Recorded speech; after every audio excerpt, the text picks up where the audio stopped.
What's up, YouTube? Welcome back to LEGO Minifigure of the Day. Today I'll be taking a look at the Goblin with black torso.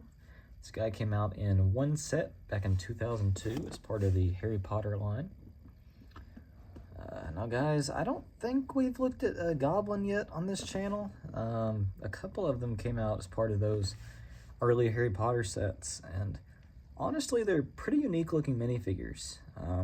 Obviously, the legs are nothing to really write home about. They're just standard old brown short legs.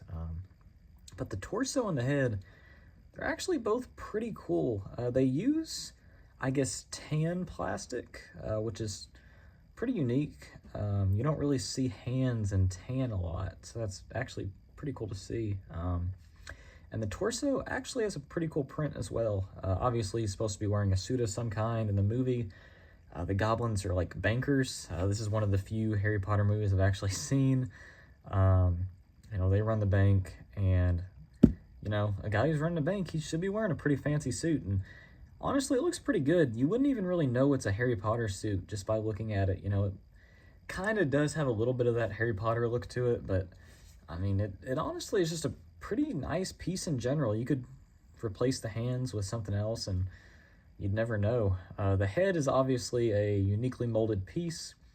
I think they only used it on these first couple goblins. I think that there's a newer mold that they use now. There's obviously no printing on this. You know, it's very similar to all the other custom molded heads at the time, no printing. But it looks really good. You can see there's a lot of detail on it. It does have a nose, which seeing a LEGO minifigure with a nose is always kind of unsettling. You know, it's not really, you know, it's not supposed to happen. And then he has those ears in the back. He's got some nice molded hair. Overall, I mean, the piece itself does not look outdated. The fact that it doesn't have printing does date it a little bit, but the mold itself is perfectly fine. And overall, this is really a good minifigure. I mean, to me, this is easily an 8 out of 10. I really wish that back then they could have printed on custom heads. I don't know why they couldn't, but none of those, like the Ewok heads don't have it, the old Yoda head doesn't have it, this doesn't have it, so I assume there was some sort of technical limitation at the time, but overall, I mean, it's a really good minifigure. Its average use price is around $5, which is pretty cheap, but it's more than most other Harry Potter minifigures from the time, and to me, I mean, like I said, he's an 8 out of 10, easy. Really good minifigure.